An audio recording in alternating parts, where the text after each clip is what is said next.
Doutora, como que você analisa, claro, primeiramente de uma maneira mais fria, né? Depois nós vamos introduzindo mais detalhes, mas um casal que esteve 16 anos juntos, tem 3 filhos, os 3 menores de idade, né? Frutos dessa união, mas ao mesmo tempo é um casal que, pelo que a gente tem, já se separou algumas vezes, voltou. Talvez isso seja um pouco natural, digamos assim, em termos de relacionamentos tão longos, né? A gente vê casos semelhantes, mas neste caso existia já quadros, né, situações de violência. Enfim, como que a senhora analisa a dinâmica desse casal que infelizmente depois, né, culminou no assassinato da Amanda? Infelizmente, o que acontece é que normalmente os feminicídios vão acontecer em relacionamentos assim mesmo, de casal, de namorado, normalmente são as pessoas próximas. Não acontece um feminicídio, inclusive é feminicídio quando é pela familiaridade, né? No contexto de família, doméstico, uma coisa que acontece por conta dessa relação que já é constituída ali, de intimidade, de proximidade.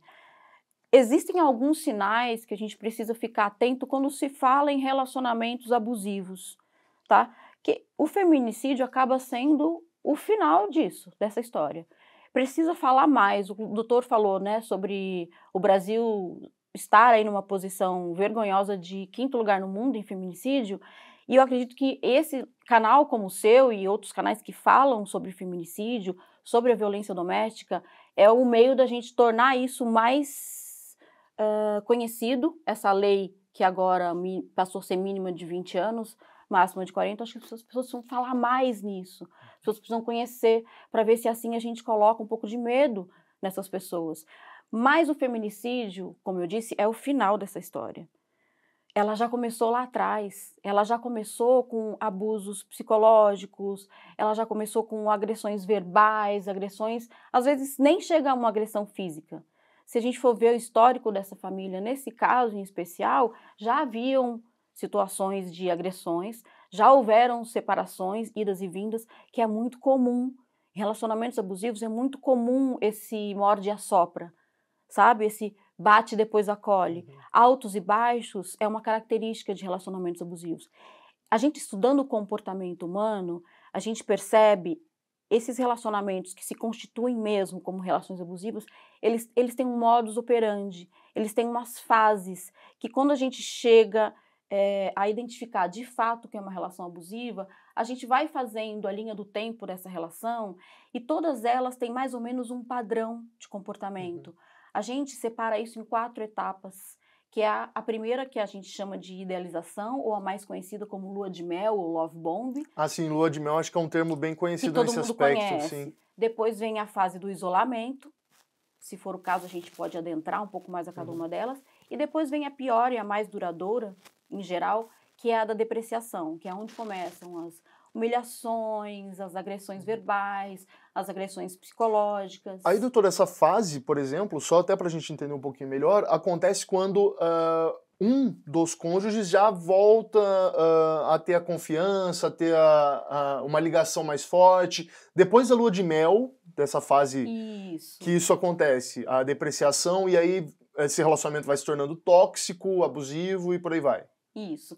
Na verdade, essa oscilação, essa fase ioiô, que é melhora, piora, melhora, piora, ela começa só depois que o abusador, pode ser homem ou pode ser mulher, tá? Ele já conquista, ele já passa aquela imagem de, cara, é o homem dos meus sonhos, é a mulher dos meus sonhos, é perfeito demais.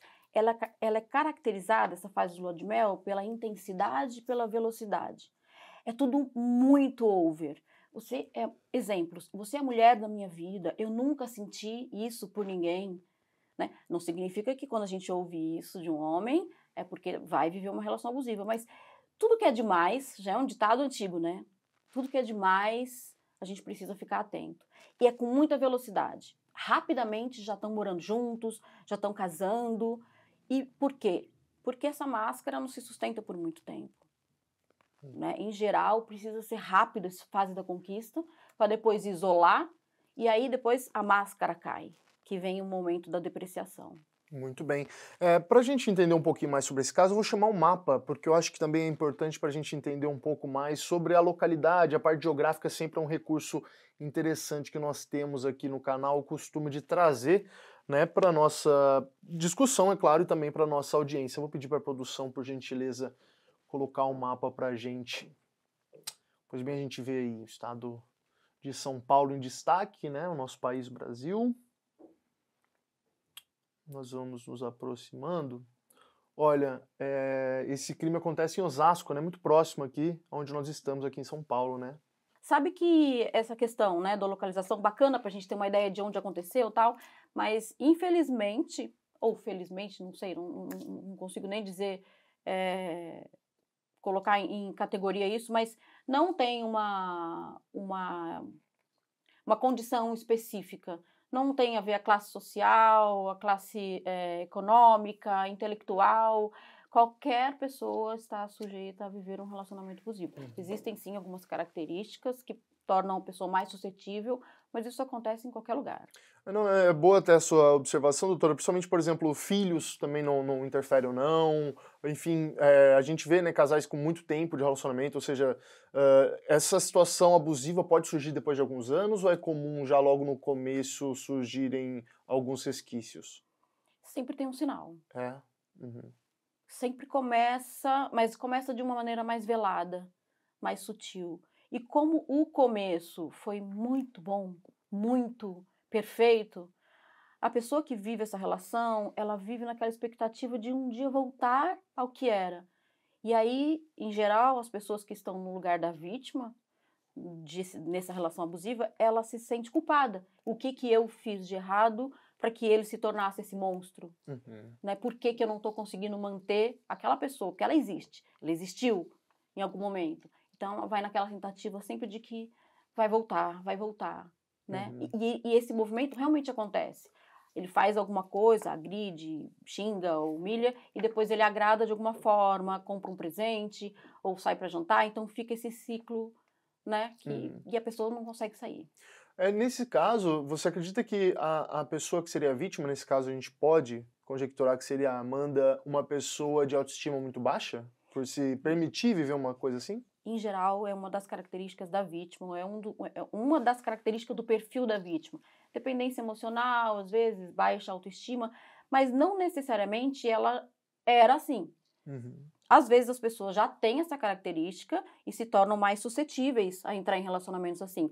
Mas às vezes não. Era uma mulher, né, proativa, com autoestima ok, trabalhava, tinha amigas, mas entrou nessa relação e essa relação mina a autoestima da Uhum. mulher. Essa relação vai colocando ela para baixo, inclusive duvidando da sua capacidade de ser alguém útil, porque ela já larga o trabalho, se afasta dos amigos, ela vai perdendo a identidade. Uhum. Por isso é tão difícil sair de uma relação assim. Muito bem, muito obrigado pelas suas observações nesse aspecto.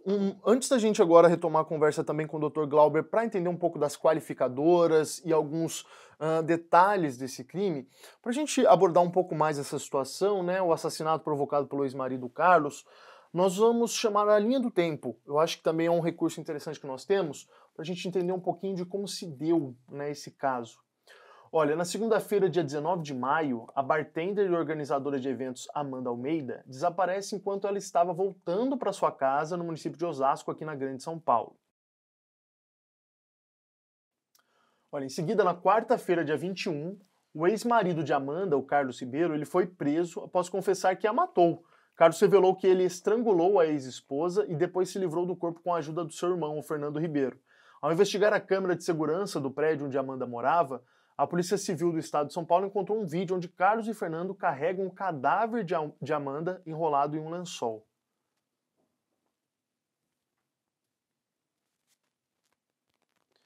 Na sexta, o Fernando é preso pela Polícia Civil, né, do Estado de São Paulo, ele irmão do Carlos. E aqui, ó, no domingo, o corpo da Amanda foi encontrado pelo Corpo de Bombeiros na barragem Edgar de Souza, na cidade de Santana da Parnaíba. Os bombeiros suspeitam que os dois irmãos levaram o corpo até o local e jogaram o corpo na ponte Piracema do Rio Tietê, localizada na divisa entre os municípios de Barueri e Carapicuíba. Olha, no momento atual, ambos, Carlos e Fernando, continuam presos preventivamente por feminicídio e ocultação de cadáver. A pena dos dois irmãos está para ser determinada, enquanto Amanda partiu com apenas 31 anos de idade, muito jovem, e 3 filhos com Carlos. Pois é, doutor, vendo aqui um pouco sobre esse modus operandi, né, tendo matado ela por asfixia, levado o corpo com a ajuda do irmão, né, ao rio, quais seriam as qualificadoras desse caso para que a gente até imaginasse uma pena ainda maior, né, com meio cruel, enfim, como que o senhor analisa esse caso?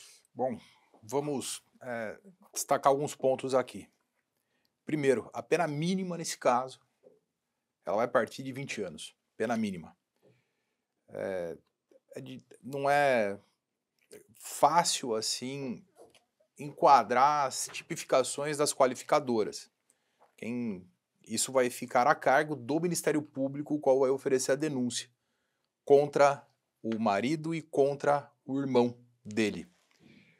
Os crimes que eles cometeram, que seria o feminicídio e a ocultação de cadáver, eles são distintos, tá?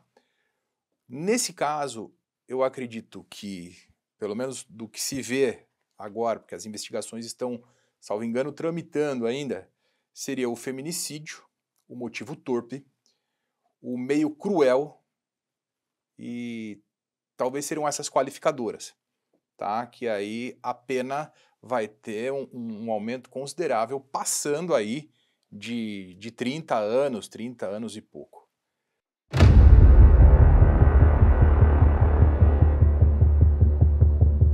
Lembrando que esse vídeo é apenas um corte. Para acessar o conteúdo completo, o link vai estar na descrição, no card ou na tela final. E se você ainda não é inscrito, não perca tempo. Se inscreva, deixe o seu like e acompanhe todos os nossos conteúdos aqui no canal.